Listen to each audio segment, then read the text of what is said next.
Good morning to all.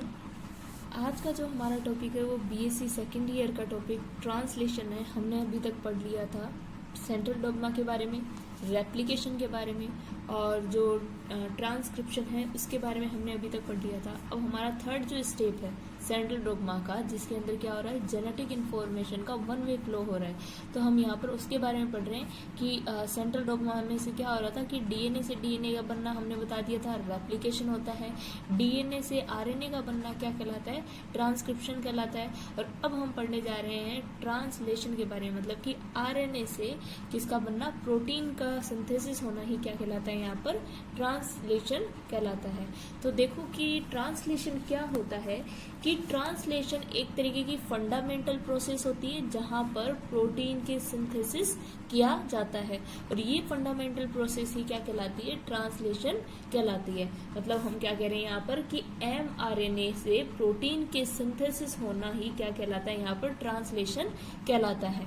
तो देखिए आगे, एमआरएनए से प्रोटीन का सिंथेसिस हो गया है, और एमआरएनए से प्रोटीन के सिंथेसिस के दौरान क्या होता है कि इसके अंदर एमिनो एसिड्स के बिटवीन पेप्टाइड बॉन्ड प्रेजेंट होते हैं। मतलब कि एमिनो एसिड के दौरान, जिस दौरान यहाँ पर प्रोटीन का सिंथेसिस होगा, तो यहाँ पर एमिनो एसिड के बीच में क्या बनेंगे, पेप्टाइड बॉन्ड का फॉर्मेशन होगा, और ये पेप्टाइड बॉन्ड आपस में एमिनो एसिड को जोड़ के एक कंप्लीट प्रोटीन सिंथेसिस जो चेन होगी उसका फॉर्मेशन करने का काम करते हैं। आगे देखते हैं कि जो ट्रांसलेशन की प्रोसेस है ये सभी लिविंग ऑर्गेनिज्म में या सभी लिविंग जो सेल्स होती है उनमें प्रेजेंट होती है, और ये लिविंग सेल में प्रेजेंट होती है, ठीक है। और ये क्या करती है, प्रोटीन सिंथेसिस का वर्क करती है। इसके अलावा कि ट्रांसलेशन की जो प्रोसेस होगी, ये ट्रांसलेशन की जो प्रोसेस होती है ये यहाँ पर एमआरएनए का जो मॉलिक्यूल होता है उसमें साइटोप्लाज्म में आरआरएनए और टीआरएनए और टीआरएनए की हेल्प से क्या करते हैं, यहाँ पर प्रोटीन के सिंथेसिस का वर्क करते हैं।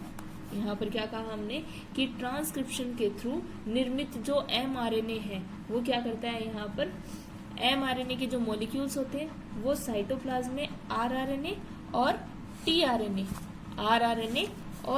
टीआरएनए की हेल्प से यहाँ पर प्रोटीन के सिंथेसिस का काम करते हैं। और ये प्रोटीन सिंथेसिस की कंप्लीट जो प्रोसीजर होती है वो क्या कहलाती है, यहाँ पर ट्रांसलेशन कहलाती है। अब आगे हम देखते हैं कि यहाँ पर जो एमआरएनए बन रहा है किसके थ्रू बन रहा था, एमआरएनए ट्रांसक्रिप्शन की प्रोसेस के थ्रू बन रहा था, जिसको हम क्या कह रहे थे, ट्रांसक्रिप्शन की प्रोसेस कह रहे थे। मतलब डीएनए से एमआरएनए का फॉर्मेशन क्या कहला रहा था, ट्रांसक्रिप्शन कहला रहा था। और अब ट्रांसलेशन में हमें इस एमआरएनए से क्या करना है, प्रोटीन का सिंथेसिस करना है। तो देखिए कि प्रोटीन सिंथेसिस के दौरान यहाँ पर क्या होगा कि एमआरएनए पर क्या होते हैं, different type of the codons. MRNA पर वेरियस टाइप के यहाँ पर क्या प्रेजेंट होते हैं, कोडॉन्स प्रेजेंट होते हैं, जो कि एमिनो एसिड्स को यहाँ पर टीआरएनए के जो एंटी कोडॉन होते हैं उनके थ्रू ये क्या करते हैं, पेयरिंग करके पाए जाते हैं। एंटी कोडॉन के थ्रू पेयरिंग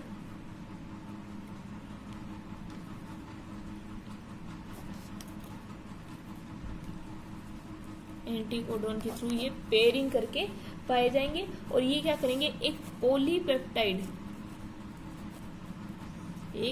पॉलीपेप्टाइड की चेन का फॉर्मेशन करते हैं। क्या कहा मैंने कि एमआरएनए सिंथेसिस के दौरान या जो ट्रांसलेशन की प्रोसेस होगी इसमें क्या होता है कि एमआरएनए पर स्पेसिफिक टाइप के कोडॉन प्रेजेंट होते हैं, और ये कोडॉन क्या करते हैं, एमिनो एसिड युक्त जो टीआरएनए होगा, यहाँ पर एमिनो एसिड युक्त जो टीआरएनए होगा उसके एंटीकोडॉन कहलाते हैं, ठीक है, टीआरएनए पर, ठीक है। अब टीआरएनए पर जो एंटीकोडॉन है ये स्पेसिफिक टाइप के जो कोडॉन होते हैं एमआरएनए के, उनके साथ में क्या करते हैं, पेयरिंग करते हैं या फिर फिर उनके साथ में अटैच होते हैं, और अटैच होने के बाद में ये क्या करते हैं, एक पॉलीपेप्टाइड चेन के फॉर्मेशन में हेल्प करते हैं। और ये प्रोसीजर किसमें प्रेजेंट होता है, ट्रांसलेशन की प्रोसेस में प्रेजेंट होता है। और ये जो प्रोसीजर होता है ये क्या करता है कि जेनेटिक जो इंफॉर्मेशन होता है उन्हें ट्रांसक्राइब करते हैं, कहाँ से, डीएनए से। जब तक प्रोटीन का सिंथेसिस नहीं हो जाता है तब तक ये क्या करते हैं, यहाँ पर जो जेनेटिक इंफॉर्मेशन होती है उनको ट्रांसक्राइब करने का काम करता है। इसके साथ में कि अगर यहाँ पर ट्रांसलेशन की प्रोसेस हमें करवानी है तो यहाँ पर राइबोसोमल, यहाँ पर क्या होती है कि जो राइबोसोमल स्मॉल और जो लार्ज सब यूनिट होती है वो भी यहाँ पर पाई जाती है। यहाँ पर टीआरएनए के थ्रू या फिर जो एमआरएनए यहाँ पर बनेगा उसके साथ में इसकी जो राइबोसोमल एमआरएनए यानी राइबोसोम की जो स्मॉल और लार्ज सब यूनिट होगी वो कैसे पाई जाएगी, एसोसिएट कंडीशन में पाई जाती है। और किस में हेल्प करती है, ये भी प्रोटीन सिंथेसिस के अंदर ये हेल्प करती है। ठीक है, अब आगे देखते हैं कि जो ट्रांसलेशन की प्रोसेस है, ट्रांसलेशन की जो प्रोसेस है ये 3 स्टेप में कंप्लीट होती है। कौन कौन से होते हैं 3 स्टेप? फर्स्ट, जिसे हमने पहले भी पढ़ा था, इनिशिएशन। सेकंड होती है इलोंगेशन, और थर्ड होती है termination. Initiation, elongation and termination, ये तीनों जो स्टेप होंगे वो क्या करते हैं, यहाँ पर ट्रांसलेशन की प्रोसेस को कंप्लीट करने में हेल्प करेंगे। तो यहाँ पर एक एक करके हम स्टडी करेंगे यहाँ पर कि कौन सी प्रोसेस में क्या बताया जाता है। तो सबसे पहले हम यहाँ पर ले रहे हैं इनिशिएशन की प्रोसेस। फर्स्ट है इनिशिएशन। देखो इनिशिएशन है, इनिशिएशन की प्रोसेस में क्या होगा कि इस प्रोसेस को अगेन 3 स्टेप के अंदर डिवाइड किया जाएगा। ये भी 3 स्टेप के अंदर डिवाइड होगी, ये प्रोसेस कंप्लीट होगी। तो इसके अंदर देखो क्या होता है कि सबसे पहले जो स्टेप होगा वो फर्स्ट स्टेप ले लेते हैं हम यहाँ पर, pre initial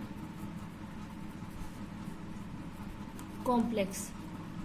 pre initial complex मतलब कि जो इनिशिएशन, अगर यहाँ पर ट्रांसलेशन की प्रोसेस को हमें क्या करना है, इनिशिएट करना है, उसका प्रारंभन करना है, तो यहाँ पर सबसे पहले क्या चाहिए, हमें प्री इनिशियल कॉम्प्लेक्स की ज़रूरत होती है।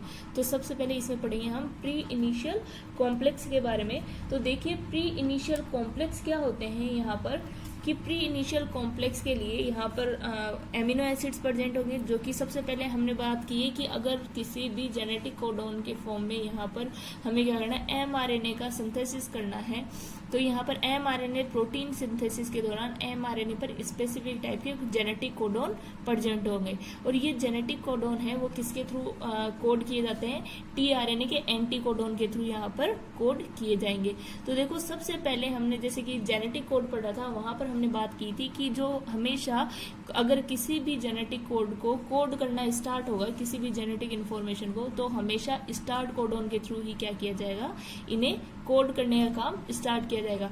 तो वहां पर सबसे पहले जो कोड करने का काम करता है वो कौन होता है, यहाँ पर जो AUG है, AUG, ये हमेशा मीथियोनिन एमिनो एसिड के द्वारा क्या किया जाता है, ये यहाँ पर कोड किया जाता है। और इस मीथियोनिन एमिनो एसिड की कोडिंग के बाद ही क्या होगा, यहाँ पर प्रोटीन के सिंथेसिस की प्रोसेस है वो स्टार्ट होगी। तो देखो यहाँ पर क्या बताया मैंने कि सबसे पहले प्री इनिशियल जो कॉम्प्लेक्स है उसके फॉर्मेशन में मीथियोनिन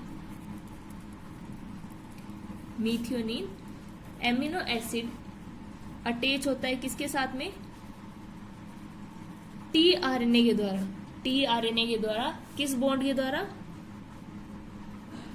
एस्टर बॉन्ड के द्वारा। एस्टर बॉन्ड के द्वारा क्या होता है, ये अटैच होगा।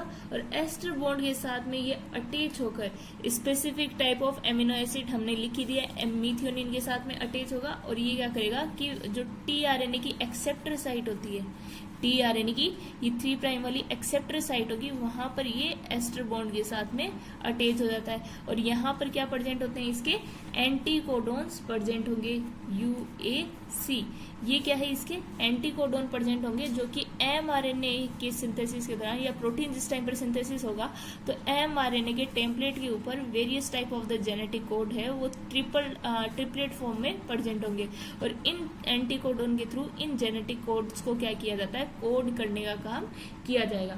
तो यहाँ पर क्या है कि इससे प्री इनिशियल कॉम्प्लेक्स बनाने के लिए यहाँ पर हमें एमिनो एसिड चाहिए, ठीक है, एस्टर बॉन्ड इनको जोड़ने के लिए जरूरत है ही। साथ में यहाँ पर क्या होती है कि जो राइबोसोमल स्मॉल और लार्ज सब यूनिट होती है इनकी भी यहाँ पर जरूरत होगी। तो लार्ज और राइबोसोम की, लार्ज एंड स्मॉल, ये दोनों सब यूनिट भी क्या होगी, इस दौरान यहाँ पर अटैच होगी और अटैच होकर क्या करेगी, यहाँ पर प्री इनिशियल कॉम्प्लेक्स का फॉर्मेशन करती है। देखिए मैंने क्या कहा यहाँ पर कि प्री इनिशियल कॉम्प्लेक्स के निर्माण के दौरान या फॉर्मेशन के दौरान यहाँ पर मीथियोनिन एमिनो एसिड है वो एमिनो एसाइलेशन की प्रोसेस होगी, मतलब एसाइल ग्रुप का फॉर्मेशन करेगी। तो एमिनो एसाइलेशन की प्रोसेस के दौरान ये टीआरएनए के ऊपर यूएसी एंटीकोडोन जो प्रेजेंट होंगे, ये टीआरएनए की जो ग्राही साइट होती है, एक्सेप्टर साइट पर एमिनो एसिड प्रेजेंट होगा। और ये क्या है, एंटीकोडोन किससे अटैच होंगे, एमआरएनए के टेम्पलेट पर जो कोडोन्स प्रेजेंट होंगे वहां पर जुड़ते हैं और उन्हें जेनेटिक इन्फॉर्मेशन को कोड करने का काम करेंगे। साथ में यहाँ पर राइबोसोम की जो सब यूनिट्स होती है, लार्ज और स्मॉल सब यूनिट, वो यहाँ पर अटैच होकर क्या करती है, यहाँ पर प्री इनिशियल कॉम्प्लेक्स का फॉर्मेशन करती है। देखो किस तरीके से करेगी, ये तो था हमने अभी थ्योरी में देखा। डायग्रामेटिकली अगर हम देखें कि किस तरीके से, ये हमारा टीआरएनए की साइट है एक, जहां पर एस्टर बॉन्ड के द्वारा मीथियोनिन यहाँ पर एमिनो एसिड है वो यहाँ पर 3 प्राइम या एक्सेप्टर साइट के ऊपर प्रेजेंट है। ये एंटीकोडोन वाली साइट है जहां पर यूएसी प्रेजेंट है, ठीक है। और ये क्या, इसे हम कह सकते हैं मीथियोनिन टीआरएनए, मीथियोनिन टीआरएनए, ठीक है। और ये जो कॉम्प्लेक्स होगा इसे हम एमिनो एसाइल ट्रांसफरेज भी कहते हैं, ठीक है। अब क्या होगा कि हमने ये भी कहा ये तो हमारा टीआरएनए होना चाहिए, किसके साथ में, एमिनो एसिड के साथ में। और साथ में अगर प्री इनिशियल कॉम्प्लेक्स का फॉर्मेशन करना है तो यहाँ पर सबसे पहले एक एक करके राइबोसोम की सब यूनिट यहाँ पर अटैच होगी। तो सबसे पहले यहाँ पर आएगी राइबोसोम की स्मॉल सब यूनिट, ये राइबोसोम की स्मॉल सब यूनिट है। और ये प्राइमरी प्रोटीन और जीटीपी की प्रेजेंस में, प्राइमरी प्रोटीन और जीटीपी की प्रेजेंस में क्या बनाती है, यहाँ पर प्राइमरी इनिशियल कॉम्प्लेक्स का फॉर्मेशन करेगी, ठीक है। अब ये प्राइमरी इनिशियल कॉम्प्लेक्स है, ये दिखाई देने में कैसा होगा कि ये जब आपस में जुड़ती है साथ में किस पर, ये एक कंप्लीट प्राइमरी इनिशियल कॉम्प्लेक्स का जिस दौरान फॉर्मेशन करेगी तो ये किस तरीके की दिखाई देगी। तो देखिए यहाँ पर ये टीआरएनए है हमारे पास में, मीथियोनिन ऐड है एस्टर बॉन्ड के द्वारा, एंटीकोडोन वाली साइट यहाँ पर प्रेजेंट है, ठीक है। साथ में इसको 3 एरियाज में डिवाइड किया गया, 3 रीजन में डिवाइड किया जाएगा। और ये यहाँ पर आकर अटैच हो गई है राइबोसोमल की स्मॉल सब यूनिट, ठीक है। इस साइट को क्या कहते हैं, ई साइट, इस साइट को कहेंगे यहाँ पर पी साइट, और यहाँ पर क्या कहते हैं इसे ए साइट। तो इनको ई, पी और ए साइट क्यों कहते हैं कि इसे तो क्या कहा जाएगा, एग्जिट साइट कहा जाएगा, कि जिस दौरान भी यहाँ पर एस्टर बॉन्ड जब टूटेगा तो यहाँ पर जो एमिनो एसिड यहाँ पर आके अटैच हो रहे हैं तो ये इस एग्जिट साइट के थ्रू ही क्या होते हैं, यहाँ पर यहाँ से टूटकर पेप्टाइड बॉन्ड बनाएंगे और पेप्टाइड बॉन्ड के फॉर्मेशन के बाद में यहाँ से निकल के बाहर जाते हैं, ठीक है। फिर आते हैं यहाँ पर जो पी साइट होती है, इसे क्या कहते हैं यहाँ पर पेप्टाइड बॉन्ड साइट कि यहाँ से जो भी एमिनो एसिड है यहाँ से अपना टीआरएनए से जो यहाँ पर एस्टर बॉन्ड तोड़ रहा है, एस्टर बॉन्ड तोड़ने के बाद जो पेप्टाइड बॉन्ड का फॉर्मेशन होगा वो किस रीजन में होगा, पी साइट के अंदर पेप्टाइड बॉन्ड का फॉर्मेशन होगा। और फिर बाद यहाँ से जो अलग हुआ है एमिनो एसिड वो यहाँ से हम इस तरीके से निकलता हुआ यहाँ पर दिखाएंगे। ठीक है, फिर आता है इसका थर्ड रीजन, ए रीजन, कि जिस दौरान एक बार एक एमिनो एसिड को या फिर जो भी एमिनो एसिड या जो भी जेनेटिक कोड हमने कोड किया है उसे कोड करने के बाद में ये क्या करेगी, राइबोसोमल सब यूनिट है और ये जो टीआरएनए है ये प्री इनिशियल कॉम्प्लेक्स है उस एमआरएनए के ऊपर आगे की तरफ मूव करेगा। तो आगे की तरफ जब मूव करेगा तो मूव किस लिए करेगा, न्यू एमिनो एसिड को कोड करने के लिए। तो यहाँ पर क्या होती है, ये वो साइट होती है न्यू एमिनो एसिड साइट, कि ये पुराने वाले जैसे जैसे हटते जाएंगे तो इस साइट के अंदर जैसे ही आएगा तो यहाँ पर एक नया एमिनो एसिड है वो किससे अटैच हो जाता है, यहाँ पर जो हमारा मीथियोनिन टीआरएनए है उसके साथ में अटैच हो जाएगा और क्या कहलाएगा, ये एमिनो एसाइल टीआरएनए कहलाएगा, या फिर इसे प्राइमरी इनिशियल कॉम्प्लेक्स का फॉर्मेशन होगा। और ये प्राइमरी इनिशियल कॉम्प्लेक्स ही क्या करेगा, कंप्लीट ट्रांसलेशन की प्रोसेस में हेल्प करेगा। और ये जिस समय ये कंप्लीट ट्रांसलेशन कंप्लीट होगा तो ये क्या करेगा कि एमआरएनए से प्रोटीन के सिंथेसिस का काम करेगा। और यही प्रोसेस यहाँ पर क्या कहला रही है, ट्रांसलेशन कहला रही है। ये तो था हमारा इनिशिएशन का, जो हमने इनिशिएशन स्टेप देखा उसका फर्स्ट पॉइंट था एक प्री इनिशियल कॉम्प्लेक्स का फॉर्मेशन हुआ है अभी तो। ठीक है, अब ये प्री इनिशियल कॉम्प्लेक्स का फॉर्मेशन हुआ है, इसके बाद में देखते हैं हम क्या होता है यहाँ पर। सेकेंड,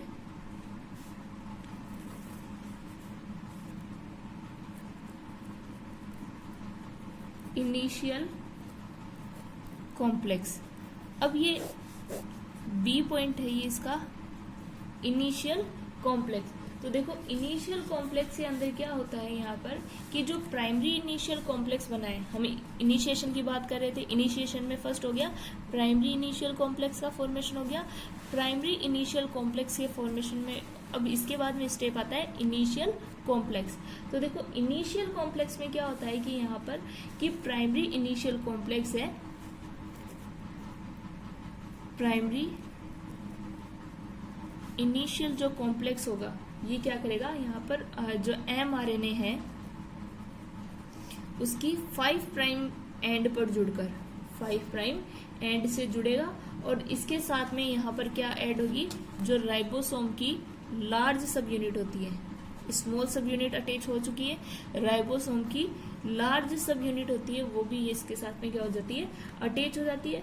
और ये प्रोसेस है प्राइमरी प्रोटीन और जीटीपी के प्रेजेंस में होगी, और ये वाली प्रोसेस भी किसके प्रेजेंस में होगी, प्राइमरी प्रोटीन्स और जीटीपी की प्रेजेंस में होगी। ठीक है, इनिशियल कॉम्प्लेक्स है, प्राइमरी इनिशियल कॉम्प्लेक्स तो प्रेजेंट होगा ही, साथ में यहाँ पर एमआरएनए होना चाहिए, साथ में लार्ज सब यूनिट होनी चाहिए। और एमआरएनए पर ये प्राइमरी इनिशियल जो कॉम्प्लेक्स यहाँ पर हमने फॉर्मेशन किया था वो किस पर ऐड होगा, 5 प्राइम एंड पर ये अटैच होता है एमआरएनए और वहीं से क्या करता है, ये जेनेटिक कोड को कोड करने का काम करेगा, किसके लिए, प्रोटीन सिंथेसिस के लिए। और यहाँ पर इसे कोड करने के दौरान प्राइमरी प्रोटीन्स और जीटीपी यहाँ पर प्रेजेंट होना चाहिए। तो यहाँ पर एक डायग्राम के थ्रू और देख लेते हैं हम कि किस तरीके से यहाँ पर किया है। ये हमारा प्राइमरी इनिशियल कॉम्प्लेक्स है, ये 3 रीजन में डिवाइड कर दिया इसको, ई, पी और ए। एंटीकोडॉन्स यहाँ प्रेजेंट है ही, साथ में स्मॉल सब यूनिट हमने पहले ही यहाँ पर क्या कर दी थी, ऐड कर दी थी। ठीक है, अब यहाँ पर हम क्या बात करें, यहाँ पर जो एमआरएनए है वो ऐड होना चाहिए जिससे ये कोड करना स्टार्ट करेगा। तो यहाँ पर 5 प्राइम टू 3 प्राइम की तरफ ये कोड करना स्टार्ट करेगा। तो यहाँ पर 3 के कोड की फॉर्म में यहाँ पर जेनेटिक कोड है वो यहाँ पर पाए जाएंगे। तो हमने क्या कहा कि सबसे पहले अगर हमें क्या करना है, यहाँ पर जेनेटिक कोड को कोड करना स्टार्ट करना है तो वो स्टार्ट होता है स्टार्ट कोडॉन के थ्रू। तो स्टार्ट कोडॉन कहाँ पर है देखते हैं, CUA AUG CUU UGGGUA, और आगे भी बहुत सारे जेनेटिक कोडोन है जो कि ट्रिपलेट फॉर्म में प्रेजेंट होंगे। तो हमने कहा कि हमेशा मीथियोनिन तो स्टार्ट कोडोन के फॉर्म में यहाँ पर कोड करने में पाया जाएगा, और जो स्टार्ट कोडोन है वो क्या होता है, यहाँ पर AUG होता है। तो यहाँ पर हमें AUG जहाँ भी दिखाई दे रहा है वहीं से क्या करेगा, ये tRNA उसे कोड करने का काम करेगा। तो सबसे पहले AUG है वो क्या होता है, स्टार्ट कोडोन होगा, तो ये आके यहाँ पर AUG पर ही सबसे पहले अटैच होगा और यहीं से ये क्या करता है, इन्हें कोड करने का काम स्टार्ट करता है। ठीक है, और अब अगर यहाँ पर हमने क्या अटैच कर दिए, स्मॉल सब यूनिट अटैच है, लार्ज सब यूनिट भी अटैच कर दिए, और किसकी प्रेजेंस है, प्राइमरी प्रोटीन और जीटीपी की प्रेजेंस में। तो प्राइमरी प्रोटीन और जीटीपी की प्रेजेंस में अगर हमने यहाँ पर कोड किया है तो हमारे पास में किस तरीके की स्ट्रक्चर देखने को मिलेगी, 5 प्राइम टू 3 प्राइम। बाकी सारे ये जेनेटिक कोड है वो यहाँ पर इसी तरीके से पाए जाएंगे। और एक बार मैं एग्जांपल के लिए आपको यहाँ पर बता देती हूँ, AUG ने से हमने स्टार्ट किया क्योंकि ये स्टार्ट कोडोन है, बाकी से इसलिए स्टार्ट नहीं किया क्योंकि ये स्टार्ट कोडोन नहीं है। तो यहाँ से जब स्टार्ट करेंगे तो यहाँ पर tRNA एंटी कोडोन आएंगे यहाँ पर, ठीक है, आके यहाँ पर UAC यानी इसके जस्ट पैरेलल होने चाहिए, U के साथ में A आएगा, A के साथ में वापस U आएगा और C के साथ में हमेशा G आएगा। और इनके बीच में क्या प्रेजेंट होती है, यहाँ पर हाइड्रोजन बॉन्डिंग्स प्रेजेंट होती है। C और G के बीच में ट्रिपल हाइड्रोजन बॉन्डिंग, बाकी के बीच में डबल हाइड्रोजन बॉन्डिंग्स है वो यहाँ पर अटैच रहेगा। और साथ में अब हमें यहाँ पर क्या अटैच करना है, राइबोसोमल सब यूनिट अटैच करनी है। तो ये स्मॉल सब यूनिट हो गई, और इसके जस्ट ऊपर की तरफ क्या अटैच कर देते हैं हम, यहाँ पर लार्ज सब यूनिट है वो अटैच कर देते हैं। और ये लार्ज इसको शो भी कर देते हैं, ये तो लार्ज सब यूनिट हो गई और ये स्मॉल सब यूनिट हो गई किसकी, राइबोसोम की। और ये कम्प्लीटली ये जो स्ट्रक्चर यहाँ पर mRNA साथ में स्मॉल और लार्ज सब यूनिट जुड़कर जो स्ट्रक्चर का फॉर्मेशन हुआ है, इसे हम क्या कहते हैं, इनिशियल कॉम्प्लेक्स कहेंगे। कि ये इनिशियल कॉम्प्लेक्स है वो यहाँ पर प्रोटीन के सिंथेसिस के लिए कम्प्लीटली तैयार हो गया है। हमने क्या देखा था, इनिशिएशन देखा था। इनिशिएशन में 2 स्टेप पढ़ चुके हैं हम। फर्स्ट था प्री इनिशियल कॉम्प्लेक्स और सेकंड है यहाँ पर इनिशियल कॉम्प्लेक्स। तो प्राइमरी इनिशियल कॉम्प्लेक्स में हमने जो राइबोसोम की स्मॉल सब यूनिट थी उसको अटैच किया था, और साथ में जो tRNA है उसके साथ में एमिनो एसिड्स को भी हमने क्या कर दिया था, अटैच कर दिया था। और अब जो इनिशियल कॉम्प्लेक्स का जब हमने फॉर्मेशन किया है तो उस पर हमने क्या किया है कि स्टार्ट कोडोन के साथ में किसे अटैच कर दिया है, यहाँ पर tRNA को अटैच कर दिया है। अब आगे देखते हैं यहाँ पर कि ये किस तरीके से थर्ड स्टेप के अंदर क्या होता है। 2 स्टेप पढ़ चुके हैं, अब थर्ड स्टेप होता है कि थर्ड स्टेप में किस तरीके से जो हमने यहाँ पर इनिशियल कॉम्प्लेक्स का फॉर्मेशन किया है वो यहाँ पर मूव करने में हेल्प करेगा। ठीक है, तो देखो यहाँ पर थर्ड जो स्टेप है उसका नाम ही यहाँ पर हमने ये बताया है, movement of initial complex. Movement of initial complex. तो देखिए मूवमेंट ऑफ इनिशियल कॉम्प्लेक्स में क्या होता है यहाँ पर कि जो हमने यहाँ पर इनिशियल कॉम्प्लेक्स का फॉर्मेशन किया है, यहाँ पर हमने क्या किया है, जो इनिशियल कॉम्प्लेक्स का फॉर्मेशन किया है वो किससे अटैच हो गया था, यहाँ पर स्टार्ट कोडोन से अटैच हो गया था और राइबोसोमल यूनिट से अटैच हो गया था। ठीक है, तो अब यहाँ पर क्या होगा कि राइबोसोम की जो पी साइट आती है वहां पर ये प्रेजेंट होगा। राइबोसोम क्या करेगा, जिस भी यहाँ पर कोडोन को उसे एंटी कोडोन के द्वारा कोडोन को क्या करना है, कोड करना है, वहां पर राइबोसोम की वो लार्ज और स्मॉल सब यूनिट रुकेगी। और ठीक है, फिर क्या करता है, mRNA कोडोन को tRNA के एंटी कोडोन क्या करेंगे, आपस में हाइड्रोजन बॉन्डिंग्स बनाएंगे, और हाइड्रोजन बॉन्डिंग्स बनाने के बाद वो क्या करते हैं, उसे कोड करने का काम करेंगे। ठीक है, और अगर एक बार में एक जेनेटिक कोड को क्या कर लिया जाता है, कोड कर लिया जाता है, तो उसके बाद में क्या होंगे कि जो मीथियोनिन है वो अपने क्या करेगा, यहाँ से बॉन्ड को ब्रेक कर देगा। जो मीथियोनिन है वो यहाँ पर एस्टर बॉन्ड को tRNA से क्या कर देता है, रिमूव कर देता है और यहाँ पर एंटी कोडोन को क्या करेगा, आगे एक नेक्स्ट कोडोन पर मूव करेगा अपनी लार्ज और स्मॉल जो सब यूनिट है राइबोसोम की उसके साथ में, और नेक्स्ट एरिया में जाके नए एंटी कोडोन को नए जेनेटिक कोड के साथ में कोड करके दोबारा से उसे कोड करके इस तरीके से ये क्या करेगा, कंप्लीट जो प्रोटीन सिंथेसिस की एक पॉलीपेप्टाइड चेन है उसका फॉर्मेशन कर लेगा। तो आगे देखते हैं हम। अब हमारा जो नेक्स्ट स्टेप आता है वो है यहाँ पर इलोंगेशन। वो तो हो गए 3 स्टेप। सबसे पहले इनिशिएशन स्टार्ट किया था, अब उसके अंदर 3 स्टेप हो गए थे हमारे, pre initial complex, initiation complex और क्या है, मूवमेंट ऑफ इनिशियल कॉम्प्लेक्स की किस तरीके से वो मूव करेगा। तो अब यहाँ पर हम डायग्रामेटिकली देखेंगे कि किस तरीके से ये मूव करेगा। तो सबसे पहले देखिए मूवमेंट ऑफ इनिशियल कॉम्प्लेक्स, तो सेकंड स्टेप है हमारा इलोंगेशन, ठीक है। अब इलोंगेशन की प्रोसेस के अंदर यहाँ पर क्या होगा कि जो mRNA है, यहाँ पर mRNA एंड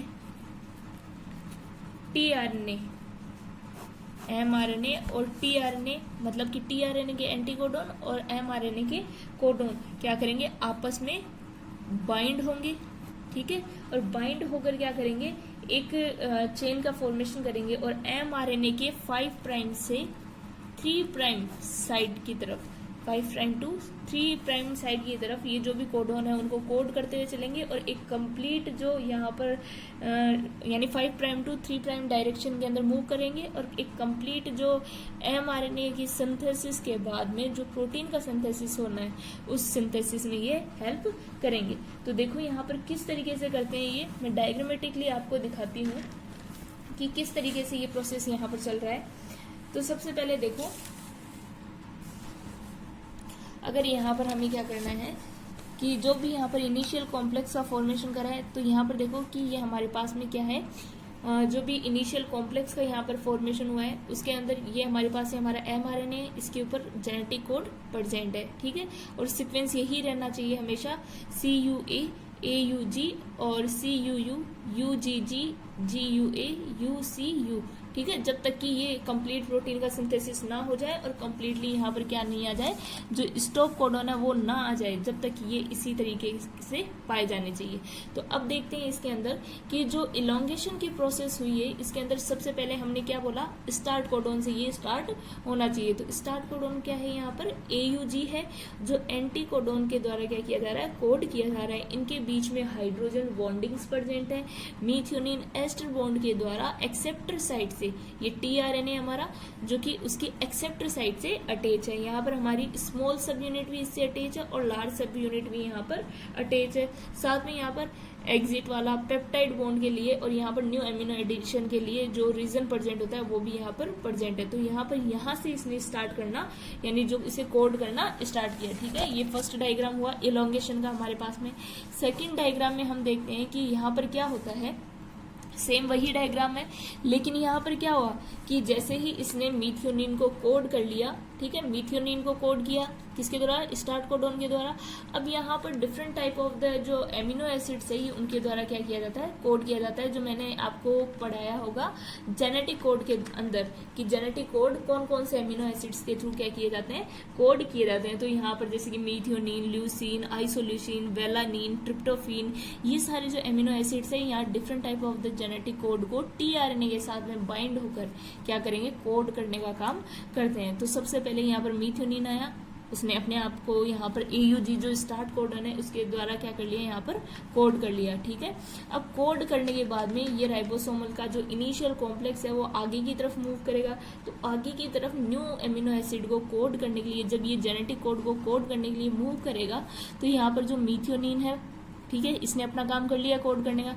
तो यहाँ से क्या है, ये tRNA के साथ में बॉन्ड को ब्रेक कर दिया जाता है। बॉन्ड जैसे ही एस्टर बॉन्ड प्रेजेंट होगा मीथियोनिन और इनके बीच में, इस एक्सेप्टर साइड से एस्टर बॉन्ड टूटते ही क्या होगा, जो मीथियोनिन है ये यहाँ पर राइबोसोम के स्मॉल सब यूनिट से होकर बाहर की तरफ निकल जाता है। मतलब कि ये हम इसलिए शो करेंगे कि ये यहाँ से हट चुका है, तो ये यहाँ से बाहर निकलता हुआ दिखाई देंगे। और जैसे ही बाहर निकलेगा तो क्या होगा कि यहाँ पर मीथियोनिन है वो यहाँ पर जो नया एमिनो एसिड्स आएगा उसके साथ में क्या करता है, पेप्टाइड बॉन्ड का फॉर्मेशन कर लेता है। और ये पेप्टाइड बॉन्ड आपस में बहुत सारे एमिनो एसिड्स के साथ में मिलकर क्या करेंगे, एक कंप्लीट प्रोटीन सिंथेसिस की चेन का फॉर्मेशन करेंगे। ठीक है, तो यहाँ पर पेप्टाइड बॉन्ड का फॉर्मेशन हो गया। अब ये है न्यू एमिनो एसिड को ऐड करने वाली साइट। तो यहाँ पर ये साइट है, नया एमिनो एसिड क्या किया जाएगा, यहाँ पर ऐड किया जाएगा, ल्यूसीन ऐड किया जाएगा, टीआरएनए की वही एक्सेप्टर साइट रहेगी और यहाँ पर वो नया जेनेटिक कोड रहेगा। उसके जस्ट अपोजिट सिमिलरली यहाँ पर अटैच किया जाएगा, वही डबल बॉन्ड और ट्रिपल बॉन्ड इनके बिटवीन प्रेजेंट होंगे। ठीक है, नेक्स्ट देखते हैं। यहाँ पर ये हुआ, अब ये इसको कोड कर लेगा। ठीक है, जब इसने इस जेनेटिक कोड को भी क्या कर लिया है, कोड कर लिया है, उसके बाद में सेम प्रोसीजर होगा। मीथियोनिन जैसे एस्टर बॉन्ड तोड़ के यहाँ से बाहर निकला था, वैसे ही ल्यूसीन भी क्या करेगा, एस्टर बॉन्ड तोड़कर यहाँ से बाहर निकलेगा और पेप्टाइड बॉन्ड के रीजन के अंदर इनमें भी क्या हो जाएगा, पेप्टाइड बॉन्ड का फॉर्मेशन हो जाएगा। ठीक है, अब ये कोड हो गया, राइबोसोमल यूनिट ने क्या कर दिया, इसको बाहर की तरफ एग्जिट कर दिया, 2 एमिनो एसिड्स को। फिर नेक्स्ट तीसरा यहाँ पर जेनेटिक कोड है, वो एमिनो एसिड्स के थ्रू क्या किया जाएगा, टीआरएनए के साथ बाइंड होगा एस्टर बॉन्ड के थ्रू और दोबारा से क्या किया जाएगा, ट्रिप्टोफेन नया एमिनो एसिड यहाँ पर आएगा और नया जेनेटिक कोड है उसको इसके अकॉर्डिंग ही यहाँ पर क्या करेगा, कोड करने का काम करेगा। ठीक है, ट्रिप्टोफेन ने भी अपना काम किया, इसने भी यहाँ पर इसको कोड कर लिया। नेक्स्ट आएगा यहाँ पर जैसे मीथियोनिन हो गया, ल्यूसीन हो गया, ट्रिप्टोफेन आ गया, फिर आता है वेलानिन आएगा। वेलानिन जैसे ही आएगा तो वापस से राइबोसोम जो यूनिट है ये दोनों ये आगे की तरफ मूव करेगी, नया जेनेटिक कोड को कोड करेगी, नया कोड होते ही वापस से बॉन्ड तोड़ेगी और ये ट्रिप्टोफेन है, ये तीनों तो बाहर निकल ही चुके हैं। फिर वेलानिन भी क्या हो जाएगा, इनके साथ में राइबोसोम यूनिट के थ्रू बाहर निकलता हुआ यहाँ से दिखाई दिया है और यहाँ पर इनके बीच में भी बॉन्ड का फॉर्मेशन हो जाएगा, किसका, पेप्टाइड बॉन्ड का।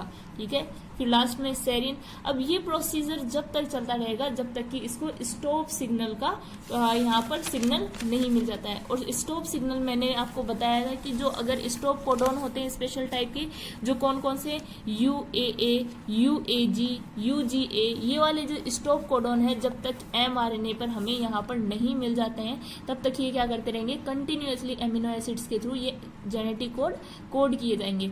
और जैसे ही हमें यहाँ पर क्या देखने को मिलेगा, जैसे UAG, UAA, ठीक है, ये इस तरीके के क्या है, स्टॉप कोडॉन है जिन्हें किसी भी प्रकार के एमिनो एसिड्स के थ्रू क्या नहीं किया जाता है, कोड नहीं किया जाता है। तो यहाँ पर ये जैसे ही आएंगे तो यहाँ पर ही क्या होगा कि एमिनो एसिड के थ्रू इन्हें कोड करना बंद कर दिया जाएगा और सेम इसी जगह क्या होगा, फिर जितने भी एमिनो एसिड्स कोड कर लिए गए वो तो हो गए। ठीक है, तो ये सारे एमिनो एसिड क्या हो जाएंगे, यहाँ से जो यहाँ पर टीआरएनए था उसकी एक्सेप्टर साइड से रिमूव हो जाएंगे रिलीजिंग फैक्टर के थ्रू और यहाँ से अलग होते ही ये क्या करेंगे कि इसकी प्रोटीन चेन है वो यहाँ से रिमूव हो जाएगी। जो इसमें स्मॉल और लार्ज सब यूनिट पाई जा रही है वो स्मॉल और लार्ज सब यूनिट के रूप में भी ये यहाँ से क्या हो जाती है, सेपरेट हो जाएगी। और सेपरेट होने के बाद में जो mRNA है वो क्या हो जाएगा, यहाँ पर डिस्ट्रॉय हो जाएगा। मतलब कि हमें यहाँ पर क्या चाहिए था कि mRNA से प्रोटीन का सिंथेसिस करना था जो हमारे पास में हो चुका है। और ये प्रोसीजर ही क्या कहलाता है, यहाँ पर जो ट्रांसलेशन है वो कहलाता है। देखो मैंने क्या कहा यहाँ पर कि टीआरएनए की हेल्प से यहाँ पर mRNA कोडोन को एमिनो एसिड के थ्रू पेप्टाइड बॉन्ड के द्वारा जोड़ना ही क्या कहलाएगा, यहाँ पर इलोंगेशन कहलाएगा। ठीक है, और इलोंगेशन के बाद में क्या है कि यहाँ पर इनिशिएशन कोडोन के बाद में mRNA पर पाए जाने वाले जो भी कोडोन है इनके साथ में जो एंटी कोडोन्स होते हैं वो क्या करके पाए जाते हैं, यहाँ पर आपस में बॉन्ड बनाकर पाए जाएंगे और इनके बीच में हाइड्रोजन जो बॉन्डिंग्स होती है वो पाई जाएगी। ठीक है, ये हाइड्रोजन बॉन्डिंग्स के थ्रू जुड़ जाएंगे। इनके जुड़ने के बाद में यहाँ पर क्या होगा कि जो मीथियोनिन एमिनो एसिड्स है वो एस्टर बॉन्ड के द्वारा यहाँ पर अटैच हो जाते हैं। एस्टर बॉन्ड के द्वारा जुड़ने के बाद में अगले जो नए एमिनो एसिड्स हैं ये एस्टर बॉन्ड को तो क्या करेंगे, तोड़ते रहेंगे और तोड़ने के बाद में यहाँ पर क्या होंगे कि ये नए एमिनो एसिड के साथ में जुड़ते रहेंगे, उन्हें कोड करते रहेंगे और कोड करते रहने के बाद में जब तक कि स्टॉप कोडॉन नहीं आ जाता है तब तक इन्हें कोड करते रहते हैं। ठीक है, और इसमें इनकी जो हेल्प है कोड करने में वो क्या करता है, ये पूरा प्री इनिशियल कॉम्प्लेक्स है या फिर हम कहें यहाँ पर इनिशिएशन जो कॉम्प्लेक्स है इन्हें mRNA पर क्या करता है, सिंथेसिस करने में या कोड करने में हेल्प करता है। और लास्ट की जो टर्मिनेशन स्टेज होती है, लास्ट की जो टर्मिनेशन स्टेज की अगर हम बात करें कि टर्मिनेशन स्टेज के अंदर क्या होता है कि ये टर्मिनेशन स्टेज एक ऐसी स्टेज होती है जहां पर क्या होता है कि जो भी पेप्टाइड बॉन्ड है एमिनो एसिड्स के उनको जोड़ने की प्रक्रिया क्या कर दी जाती है, बंद कर दी जाती है। कि जो भी एमिनो एसिड है वो एमआरएनए पर क्या हो रहे थे, हमने पढ़ा था डायग्राम में कि जो भी एमआरएनए थ्रू यहाँ पर क्या थे, पेप्टाइड बॉन्ड के थ्रू ये आपस में जुड़ रहे थे, वो प्रोसीजर बंद हो जाता है। और ये प्रोसीजर किसके द्वारा बंद होता है, यहाँ पर स्टॉप कोडॉन के द्वारा बंद किया जाता है। और ये प्रोसीजर ये क्या कहलाता है, यहाँ पर टर्मिनेशन कहलाता है। तो यहाँ पर एमआरएनए के ऊपर टर्मिनेशन कोडॉन आने के साथ में कोई भी टीआरएनए नहीं जुड़ता है, क्योंकि वहां पर स्टॉप कोडॉन आ गया है। और स्टॉप कोडॉन जिसके परिणाम स्वरूप क्या होगा कि इलोंगेशन की जो प्रोसेस होती है वो बंद हो जाती है। ठीक है, और ये टर्मिनेशन कोडॉन के आने के बाद में कि जो स्टॉप कोडॉन है, टर्मिनेशन का मतलब ही क्या होता है कि टर्मिनेशन या एंडिंग भाग, मतलब कि जब टर्मिनेशन स्टॉप कोडॉन या फिर किसी भी प्रकार का समाप्ति कोडॉन अगर आ जाएगा तो वहां से ये पेप्टाइड बॉन्ड क्या है, आगे बनना, फॉर्मेशन होना रुक जाएगा। एंड न्यू एमिनो एसिड्स है उनको कोड करने की प्रोसेस है वो रोक दी जाएगी। तो ये जो प्रोसीजर होगा वो क्या कहलाता है, टर्मिनेशन कहलाता है। ठीक है, और इस टर्मिनेशन स्टेप में लास्ट एंडिंग में जो हमने देखा था कि यहाँ पर लास्ट एंडिंग में हमने देखा था कि यहाँ पर क्या है कि जो भी लास्ट में टर्मिनेशन स्टेज आ गई, टर्मिनेशन स्टॉप कोडॉन्स आ गए, यहाँ पर कोड करना बंद हो गया है एंटी कोडॉन्स के द्वारा। तो यहाँ पर क्या होगा कि राइबोसोम की दोनों जो सब यूनिट्स होती है वो सेपरेट हो जाएगी, और साथ में जो एमआरएनए का सिंथेसिस किया गया है, यानी जो प्रोटीन चेन का यहाँ पर सिंथेसिस किया गया है वो भी यहाँ से क्या कर दी जाएगी, सेपरेट कर दी जाएगी। ठीक है, और ये सेपरेट होने के बाद में जो यहाँ पर एमआरएनए बचा है वो भी क्या हो जाता है, डिस्ट्रॉय हो जाता है। तो ये जो कंप्लीट प्रोसीजर है वहां पर हमें प्रोटीन का सिंथेसिस करना था, और ये जो प्रोसीजर होता है वो क्या कहलाता है, जो ट्रांसलेशन है, ये ट्रांसलेशन की प्रोसेस कहलाती है। मतलब हमने क्या कहा कि एमआरएनए से कंप्लीट प्रोटीन के सिंथेसिस की जो प्रोसेस है वो क्या कहलाती है, यहाँ पर ट्रांसलेशन कहलाती है, जिसके अंदर